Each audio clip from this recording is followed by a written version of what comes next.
Speech title, built for the battle, in the style of Elon Musk, visionary, direct, driven by purpose and resilience. People like to talk about comfort, about ease, about safety. But if you're truly building something that matters, something that reshapes the future, you quickly realize comfort is irrelevant. This world doesn't reward safe bets. It rewards those who show up ready to fight for something bigger than themselves. If you're not built for the battle, you're not built for the breakthrough. Every worthwhile goal exists on the other side of resistance. Think about that. Anything that disrupts the norm, anything that advances the human story, it always begins as an impossible idea. It always meets pushback, skeptics, delays, failure, not once, over and over, but the people who make history, they expect that. They don't fold, they don't complain, they iterate, they endure, they engineer their way through. Being built for the battle means you stop chasing approval and start chasing truth. It means when the noise gets loud, you double down on signal. You optimize, not to please, but to progress. You build things that may not make sense today, but will become the standard tomorrow. That takes vision, but more than that, it takes obsession, relentless focus, borderline unreasonable determination.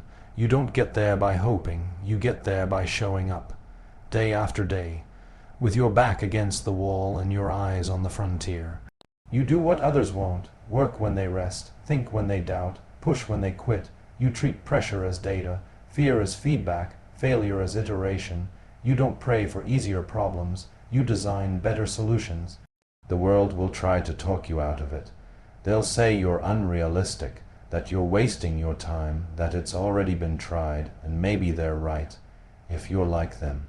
But if you're built different, if you're built for the battle, then you understand.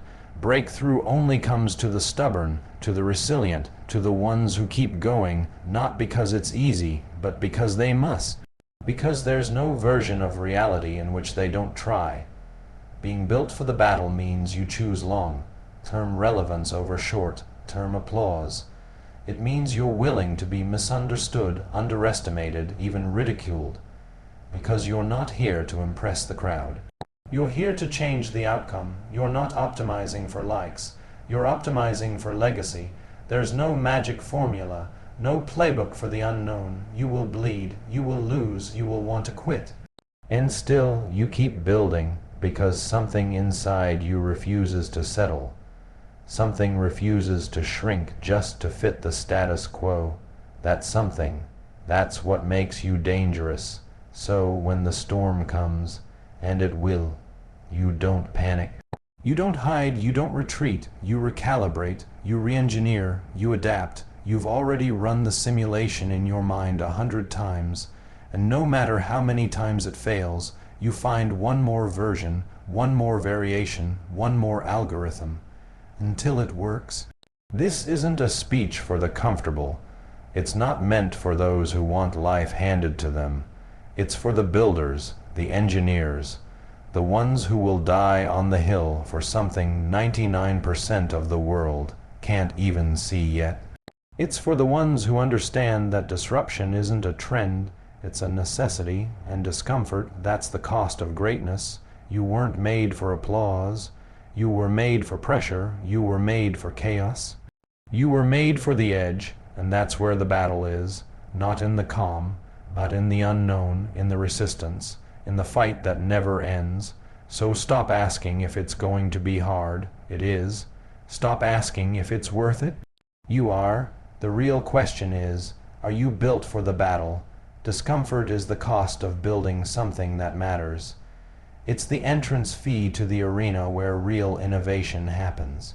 When you step outside the realm of the familiar, the predictable, and the convenient, you step into the domain of risk, uncertainty, and chaos, and that's exactly where transformation lies. You don't engineer breakthroughs from a place of ease. You build them in the furnace of resistance, where every step forward is earned with grit, where every inch of progress feels like a war with gravity. The comfort zone is not just a place of stagnation. It's a breeding ground for mediocrity. And mediocrity has no place in the minds of those who are trying to reshape the future. When you set out to build something that matters, whether it's a product, a company, a vision, or an entirely new paradigm, you are declaring war on the status quo. That declaration comes with consequences. People will challenge your ideas, question your sanity, doubt your ability, and criticize your every move. You will feel friction from all directions, not because you're doing something wrong, but because you're doing something real. Discomfort is not a signal to stop. It's a confirmation that you're on the right path. It's the price of relevance, of audacity, of reaching for a version of the world that doesn't exist yet but could if you build it. You don't get to bypass the pain, the rejection, or the doubt. You embrace it because discomfort is the tool that sharpens your edge. It's the feedback that tells you where the resistance lies, and resistance is always where the potential lies. No great engineer builds a revolutionary system without crashing prototypes. No great founder launches something world-changing without first navigating 1,000 failures. No great thinker introduces a radical idea without facing mockery and misunderstanding. Discomfort doesn't mean something is broken. It means you're breaking through. If you're chasing significance, you're not chasing the easy road. The easy road leads to crowded markets, safe decisions, and forgettable outcomes. The hard road, the uncomfortable road, is the one where innovation begins. It forces you to grow at a pace you didn't think possible. It forces you to confront every weakness, every assumption, every blind spot. It forces you to operate outside the boundaries of what's known. And when you operate there, something powerful happens. You stop being reactive and start becoming adaptive. You stop asking for permission and start solving problems that no one else even sees yet. But to do that, you have to be willing to stay in the discomfort longer than anyone else. You have to treat pressure as a design parameter. You have to let discomfort guide your iteration cycles, your problem solving, your resilience. Most people will fold under that pressure. Most people will look for an exit ramp the moment the pain sets in.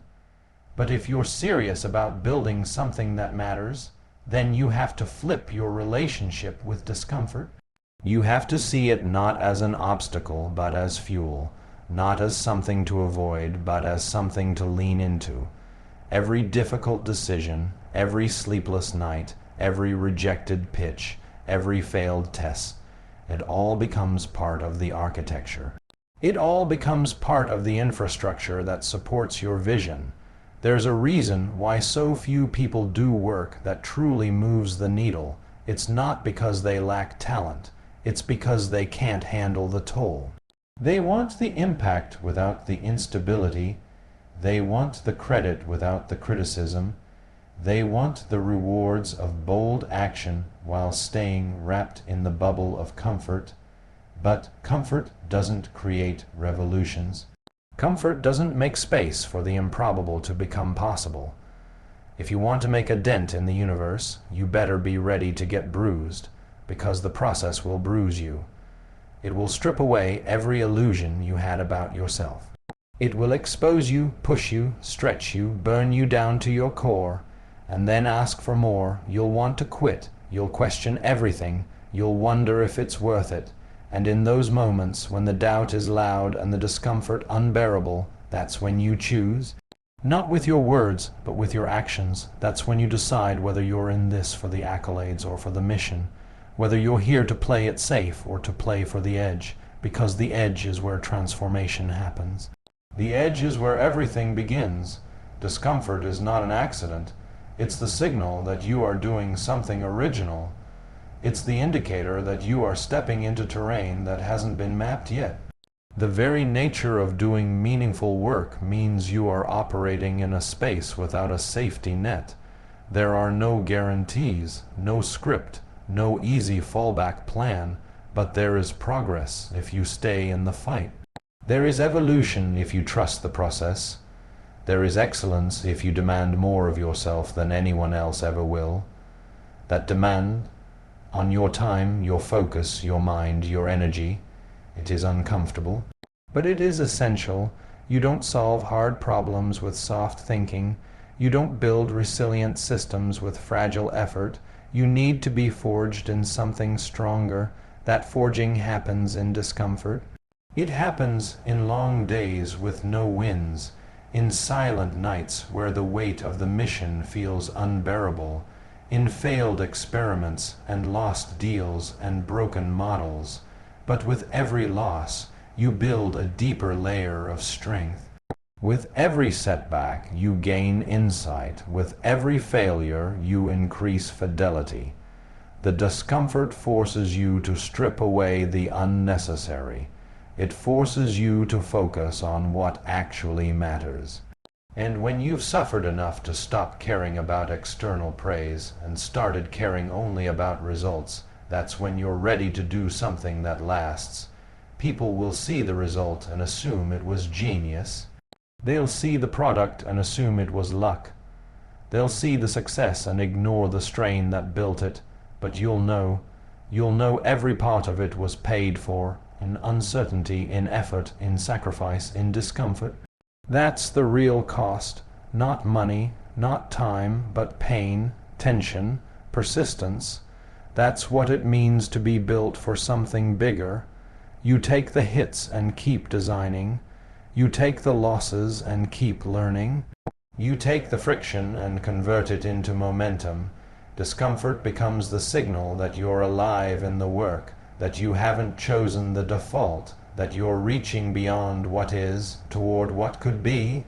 And that reach into discomfort, is what will separate you from the rest, because most people will pull back, but you'll keep going, you'll keep refining, you'll keep showing up, and the discomfort, it won't destroy you.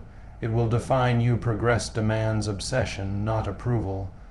The world is full of people waiting for a green light, waiting for consensus, waiting to be liked, validated, celebrated before they ever ship a product or test an idea. But if you're serious about building something that matters, you can't wait for applause. You can't wait for permission. You can't optimize your process around other people's comfort zones. You have to become obsessed with the problem you're trying to solve. Not casually interested, not conveniently curious, obsessed. The kind of obsession that keeps you thinking through the night, that compels you to look at every failure as a puzzle, that drives you to test again when nothing works, that fuels you to go deeper, not because someone asked you to, but because you have to. Progress is not a team sport unless the team is aligned with the same level of obsession. It's not built through democracy. It's built through direction, through focused, intense, uncomfortable pursuit of one core mission. And if you're leading that pursuit, you better be prepared to be misunderstood. You better be prepared to be doubted, criticized, even ridiculed. Because people don't trust what they can't comprehend, and obsession looks irrational to those who settle for ordinary. You don't get break through results from balanced effort. You get them from disproportionate intensity, from laser focus on a singular goal. You have to be willing to tune out the noise, ignore the feedback that doesn't align with your vision, and move forward even when it feels like you're alone in the pursuit. The progress you seek doesn't come from trying to please everyone. In fact, if you're pleasing everyone, you're almost certainly not progressing. Real progress disturbs the pattern. It challenges assumptions. It breaks things, and it takes someone obsessed with the outcome to keep building through the chaos. Because there will be chaos, plans will fail, timelines will collapse, people will quit, but the mission doesn't stop. The obsession doesn't weaken, it intensifies. The people who build the future don't wait for the future to welcome them. They drag it into the present through sheer force of will, and that will comes from obsession. Obsession means you ask questions that others overlook. You dig deeper into systems that others accept as final. You run simulations when others run away. You test 100 failed versions not because you enjoy failing, but because you're possessed by the belief that one of them will crack the code, that one of them will unlock a better outcome. It means you're not satisfied with surface-level metrics. You want to understand the mechanics, the infrastructure, the deeper logic. You want to dissect the friction points until they're reduced to clean systems. Obsession means you don't look at the clock. You look at the signal-to-noise ratio. You measure progress by momentum, not comfort. You drive forward, even when the data looks bleak, because your internal compass doesn't point to what's popular. It points to what's possible. Approval is a mirage. It's temporary, it's fickle. It depends on trends, preferences, emotions, none of which build strong systems. Approval is a reward for work already done. Obsession is the requirement for work that still needs doing. If you wait for people to agree before you act, you'll never lead. If you wait for them to understand, you'll never move fast enough. If you design your roadmap based on consensus, you'll build what's already been built. Obsession is what allows you to operate in ambiguity. It allows you to make decisions in incomplete environments.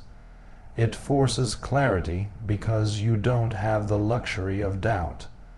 You're too busy building, too busy testing, too busy refining. While others debate, you deploy. While others wait, you iterate. That speed, that intensity, that forward motion, it doesn't come from approval. It comes from inner necessity. There is no version of disruptive progress that fits neatly into the frameworks of traditional approval. The very nature of innovation is to move faster than systems were designed to accommodate. And when you move faster, you break rules, you bend expectations, you challenge the logic that others rely on, and that's uncomfortable for people who need validation to move forward. But if you're obsessed, that discomfort doesn't scare you. It sharpens you, it confirms you're operating ahead of the curve. The best ideas, the most impactful breakthroughs, they always sound crazy at first. They always attract critics before they attract supporters. Obsession allows you to withstand that window, that brutal, lonely, necessary window where nobody gets it yet. And you have to keep building anyway. You don't need everyone to get it. You need the system to work. You need the prototype to survive stress tests. You need the architecture to hold under load. You need the vision to materialize, not to win a popularity contest. The applause comes later, if it comes at all. But that's not the goal. That's not what drives the obsessed. The reward is in the execution, in the code that compiles, in the data that aligns, in the system that functions under real-world strain. Obsession lets you keep going when enthusiasm fades. It becomes your operating system, your engine, your firewall against doubt. And that firewall is critical because no path worth walking is free from pushback. No invention worth building is free from ridicule. No truth worth sharing is free from resistance. Obsession allows you to push through that resistance, not just once, but again and again and again. Most people want to be liked. The obsessed want to build. Most people want reassurance. The obsessed want traction. Most people want consensus.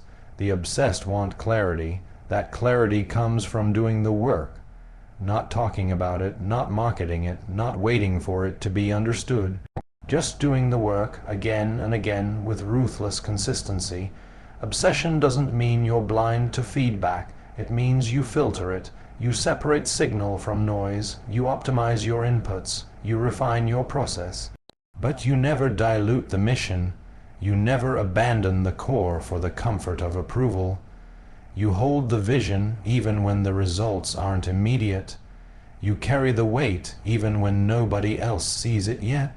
That's how progress is built, not by committee, not by applause, but by those who are relentless enough to keep going when everyone else stops. When you're obsessed, your goal is execution, not explanation. You're not here to justify every move. You're not here to slow down so others can catch up. You're here to build, to test, to move. You're here to extract reality from theory, to convert complexity into simplicity, to deliver what others only imagine. That requires sacrifice. It requires discomfort. It requires tunnel vision so tight that everything else becomes secondary. The obsessed don't just think differently. They operate differently. They build differently. They scale differently. They don't ask, will this be accepted? They ask, will this solve the problem? And if the answer is yes, they proceed. They proceed without the need for cheerleaders, for congratulations, for external motivation. The work is the reward, the problem is the challenge, the solution is the obsession, and the obsession is what drives real, irreversible, undeniable progress. Failure is iteration, not the end. It is a necessary process embedded deep in the blueprint of progress. Every major advancement, every breakthrough, every product that redefines an industry has behind it a graveyard of failures that no one celebrates, but every builder remembers. The myth that success is a straight line is a dangerous illusion. In reality, it's a jagged, messy trajectory filled with broken prototypes, flawed assumptions, missteps, and restarts. What separates those who break through from those who give up is not talent or intelligence. It is the ability to reframe failure as data. Failure is not proof that you are incapable. It is proof that you are moving, that you are building, that you are experimenting in the real world rather than sitting safely in the realm of theory. When you attempt something bold, something that hasn't been done before, failure is not just probable. It is inevitable, but failure, when properly understood, is not a verdict. It is a version that didn't work. And the only rational response is to study it, learn from it, refine it, and try again with higher fidelity. Iteration is not glamorous. It is slow. It is frustrating. It demands an incredible tolerance for ambiguity and disappointment. But it is also the most powerful engine for innovation known to humankind. When something fails, it offers feedback, and that feedback is often far more valuable than success. Success can conceal weakness. It can create false confidence. Failure exposes everything.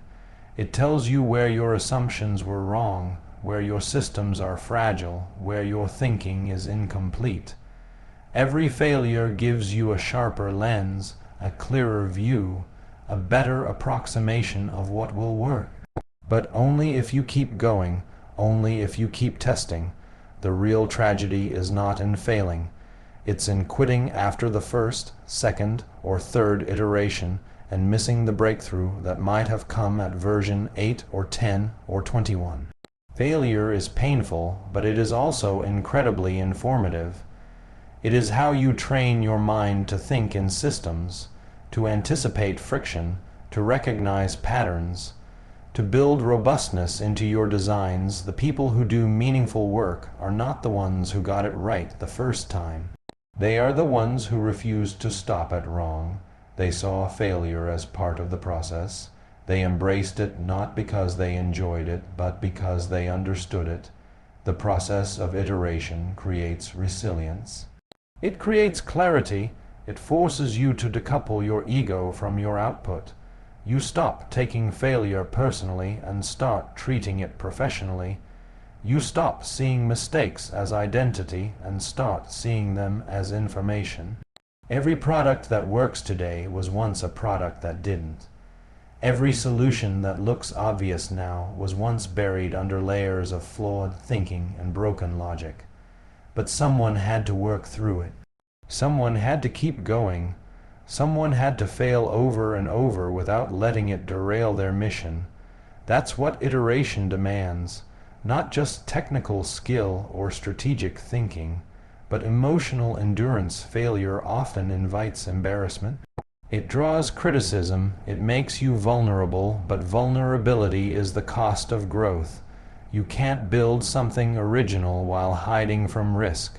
You can't protect your pride and reach your potential at the same time.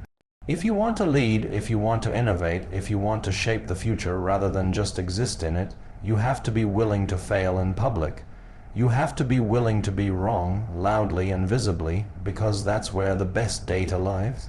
You don't learn as much from perfect execution as you do from a flawed one that reveals hidden variables. That's the power of iteration. It uncovers what you didn't know you didn't know. It forces your ideas into contact with the real world and strips away the illusions. What's left is the raw material you need to build something that actually works in any meaningful venture. You will hit walls. You will launch something you thought was perfect, only to watch it collapse under pressure. You will build a feature that nobody uses. You will pitch ideas that get rejected. You will invest in a direction that turns out to be a dead end. But each of these failures is a node in your network of understanding. Each one gives you new data points, new insights, new connections. Iteration is not just about trying again. It's about trying better, trying with more precision, more awareness, more depth. You become less reactive and more intentional. Less hopeful and more strategic. You stop swinging wildly and start refining your aim. And with every iteration, your odds of success increase, not because you're lucky, but because you're learning in layers. You're adapting, you're evolving. There is a massive difference between failing and being a failure. The former is a moment, the latter is a mindset. If you believe failure is final, you will retreat at the first sign of resistance. You will internalize every setback as a reflection of your value. But if you believe failure is iteration, you will keep showing up. You will keep building. You will keep pushing the edge of what's possible.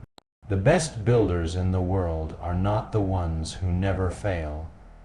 They are the ones who recover quickly, who reframe the problem, who understand that the path to success is paved with failed attempts, that each brought them one step closer to the solution. You don't become great by avoiding failure.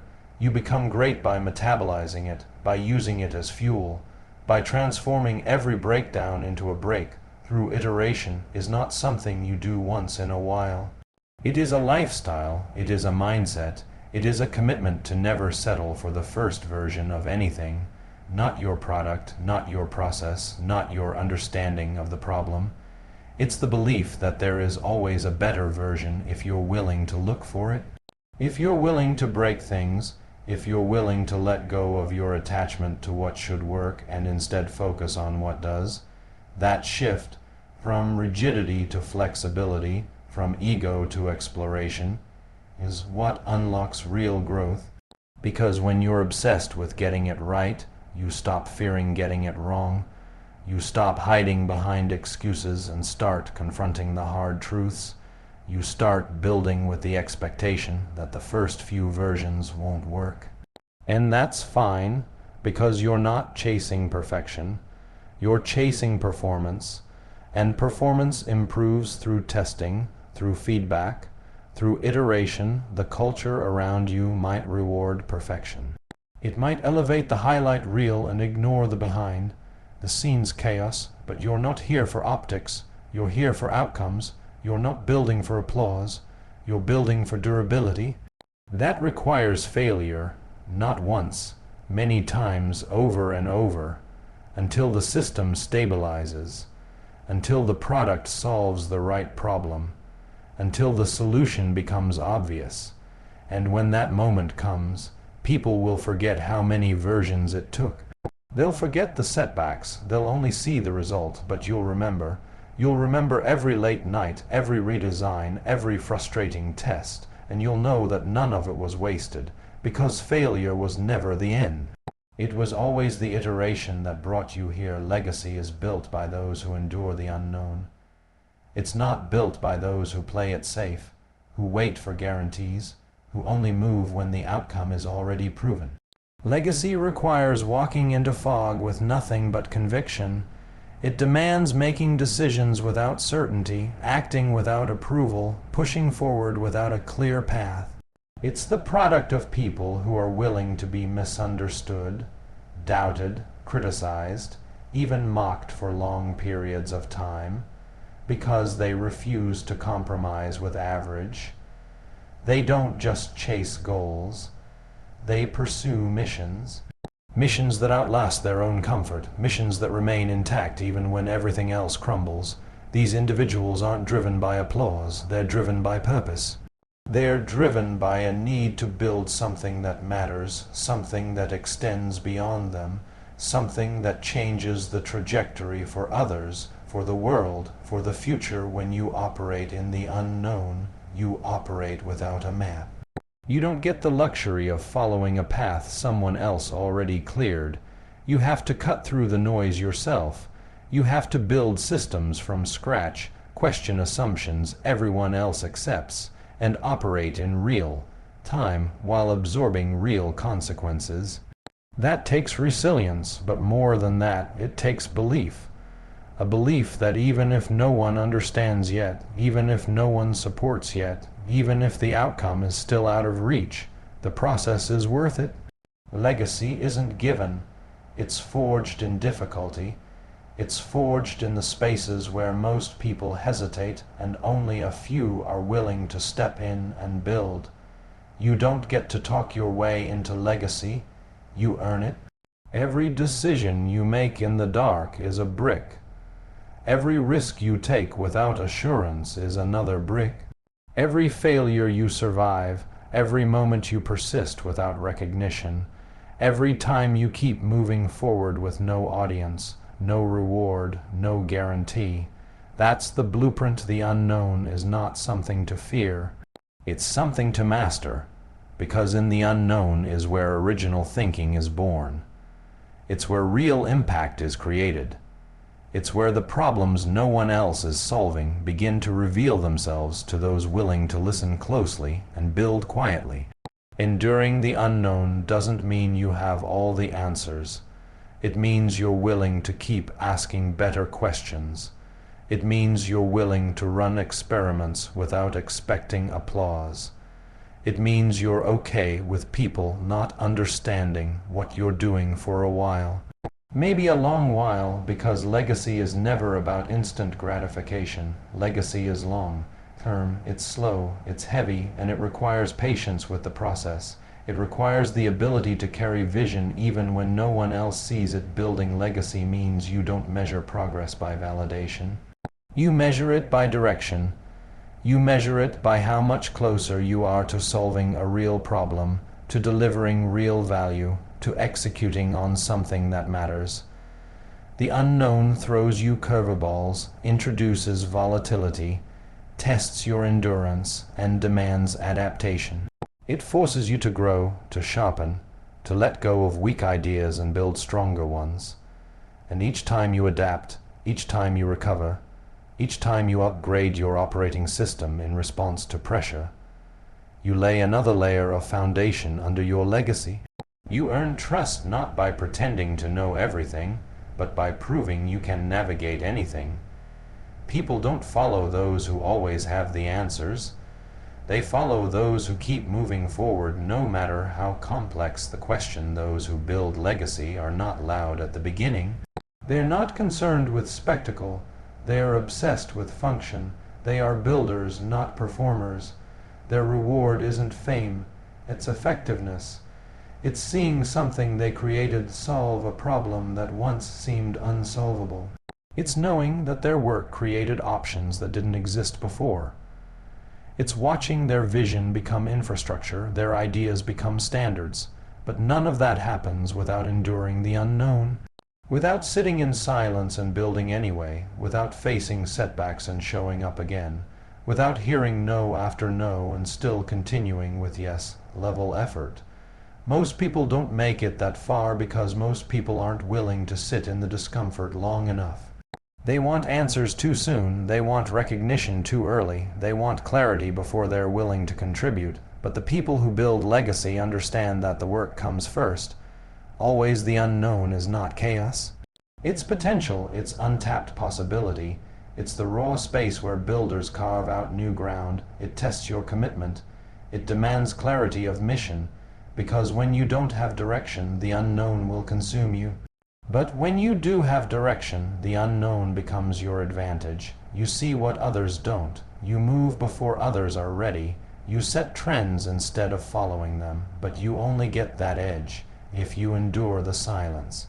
If you endure the lack of results. If you endure the pressure that comes with staking your name on something that doesn't exist yet. Every moment you spend working inside the unknown adds weight to your legacy. It shows you weren't just chasing easy wins. It proves you were in it to change something. Real legacy is not about scale, it's about depth. It's about whether the thing you built can stand without you. Whether it carries your fingerprints long after you're gone. Whether it serves a need that continues to exist long after you've stopped talking about it. That doesn't happen by accident. That happens because you showed up in the unknown again and again. You tested when no one was watching, you failed without quitting, you built while being ignored, and over time the compound effect of that persistence becomes impossible to deny. It becomes infrastructure. It becomes momentum. It becomes a force so strong that others begin to build on top of it. The process of enduring the unknown also refines you as a person. You become immune to noise, immune to panic, immune to shallow criticism. You learn to think longer, act sharper, operate cleaner. You don't need the environment to be stable. You become stable within chaos. That stability makes you dangerous in the best way. It means you can take more risk, carry more load, execute with more intensity. And that is how legacy moves, not in hype cycles, not in press releases, in execution, in iteration. In discipline, repeated over time, under pressure, without shortcuts. People often talk about what they want to be remembered for, but memory is not legacy. Memory fades. Legacy endures. It endures because it was built through friction, through stress, through unknown territory. It's not about how many people remember your name. It's about how many lives are still impacted by the work you did, the system you created, the problem you solved. Legacy is utility at scale, and utility requires resilience. It requires the ability to get up when the results don't match the effort, to reset when your vision hits a wall, to continue building systems when everyone else moves on to trends. That is what defines the people who leave something behind that matters. Enduring the unknown is not glamorous. It will never look good on a highlight reel. It won't go viral. It won't trend, but it will compound. It will stack. It will quietly become the architecture of something massive, and one day, long after the doubts and rejections and silence have passed, the thing you built will stand. It will work. It will serve. And those who doubted you won't even remember why they did, because legacy has that effect. It outlasts noise. It outlasts trends. It outlasts you.